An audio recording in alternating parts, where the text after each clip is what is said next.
Budget അവതരണത്തിൽ ചട്ടലംഘനം ആരോപിച്ച് കൊച്ചി കോർപ്പറേഷനിൽ പ്രതിഷേധം. UDF അംഗങ്ങൾ ബജറ്റ് കോപ്പി കീറിയെറിഞ്ഞു. ധനകാര്യ സ്റ്റാൻഡിംഗ് കമ്മിറ്റി ചേരാതെ ബജറ്റ് അവതരിപ്പിക്കുന്നത് ചട്ടലംഘനമാണെന്ന് ആരോപിച്ചായിരുന്നു പ്രതിപക്ഷ പ്രതിഷേധം. നഗരസഭാ സെക്രട്ടറി ബജറ്റ് അവതരിപ്പിക്കുമെന്ന് മേയർ കെ അനിൽകുമാർ പറഞ്ഞു. UDF അംഗങ്ങൾ മനഃപൂർവ്വം ബഹളം ഉണ്ടാക്കുകയായിരുന്നെന്നും ഡെപ്യൂട്ടി മേയറെ ശാരീരികമായി ആക്രമിച്ചെന്നും മേയർ ആരോപിച്ചു. പ്രതികരണത്തിലേക്ക് ആദ്യം.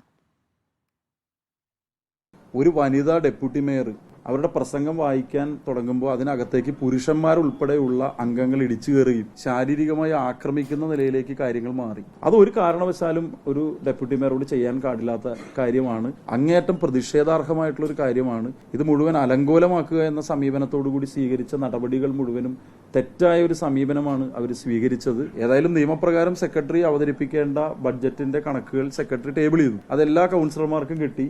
ഇനി സഭ അത് ചർച്ച ചെയ്തിട്ട് പാസ്സാക്കണം. അർജുൻ മട്ടന്നൂർ നൽകും കൂടുതൽ വിവരങ്ങൾ. അർജുൻ മട്ടന്നൂർ, കോർപ്പറേഷനിൽ പ്രതിഷേധത്തിലേക്ക് പോയത് ചട്ടലംഘനം ആരോപിച്ചുകൊണ്ടുള്ള കാര്യങ്ങളാണ്. അതിന്മേൽ എന്താണ് ഇപ്പോൾ മേയർക്കടക്കം പറയാനുള്ളത്? UDF അംഗങ്ങൾ ബജറ്റ് കോപ്പി കീറിയെറിഞ്ഞ ഈ പ്രതിഷേധം അവസാനിപ്പിക്കുകയാണോ? എന്തൊക്കെയാണ് അവിടെ നിന്നുള്ള തത്സമയ വിവരങ്ങൾ? അർജുൻ.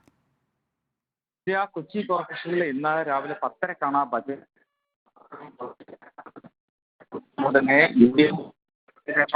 പ്രതിഷേധവുമായി രംഗത്തെത്തുകയായിരുന്നു. അവർ പ്രധാനമായും ഉന്നയിക്കുന്നത് ധനകാര്യ സ്റ്റാൻഡിംഗ് കമ്മിറ്റി ചേരാതെയാണ് ബജറ്റ് അവതരിപ്പിക്കുന്നത് എന്നതാണ്. കഴിഞ്ഞ കുറേ ദിവസമായി ധനകാര്യ സ്റ്റാൻഡിംഗ് കമ്മിറ്റി ചേരുകയോ ബജറ്റിന്റെ ചർച്ച നടത്തുകയോ അതിൽ അംഗീകാരം കൊടുക്കുകയോ ചെയ്തിട്ടില്ല. ഇത് ചൂണ്ടിക്കാട്ടിക്കൊണ്ടായിരുന്നു പ്രതിപക്ഷത്തിന്റെ പ്രതിഷേധം. അതേസമയം മുനിസിപ്പൽ ചട്ടത്തിന്റെ 290 അനുച്ഛേദ പ്രകാരം ഈ ഉദ്യോഗസ്ഥരെ കൊണ്ട് ബജറ്റ് മേശപ്പുറത്ത് വെപ്പിക്കാനാണ് ഭരണപക്ഷം ശ്രമിച്ചത്. ഇതോടെ കൂടുതൽ പ്രതിഷേധമുണ്ടായി. ഇതിന് പിന്നാലെ മേശപ്പുറത്ത് വെച്ച ബജറ്റ് ഡെപ്യൂട്ടി മേയറായ കെ അൻസിയ വായിക്കാൻ ശ്രമിച്ചു. ഇതും വലിയ പ്രതിഷേധത്തിന് ഇടയാക്കി. കാരണം ഉദ്യോഗസ്ഥർ ആണ് ഈ ബജറ്റ് അവതരിപ്പിച്ചത്, ബജറ്റ് മേശപ്പുറത്ത് വെച്ചത്. ഇതിന് പിന്നാലെ ഡെപ്യൂട്ടി മേയർ ബജറ്റ് അവതരിപ്പിക്കാൻ ശ്രമിച്ചതും വലിയ പ്രതിഷേധത്തിന് ഇടയാക്കി. തുടർന്നാണ് വലിയ സംഘർഷത്തിലേക്ക് നീങ്ങുന്ന തരത്തിലുള്ള പ്രതിഷേധം ഉണ്ടായത്. ബജറ്റ് തീരെ എറിഞ്ഞുകൊണ്ടായിരുന്നു UDF പ്രവർത്തകർ പ്രതിഷേധിച്ചത്. മാത്രവുമല്ല, ഈ ഡെപ്യൂട്ടി മേയർക്കെതിരെ അവർ ഉപരോധിക്കാനും ശ്രമിച്ചു. തുടർന്ന് മേയർ അടക്കം ഈ വിഷയത്തിൽ വിശദീകരണവുമായി രംഗത്തെത്തിയിട്ടുണ്ട്.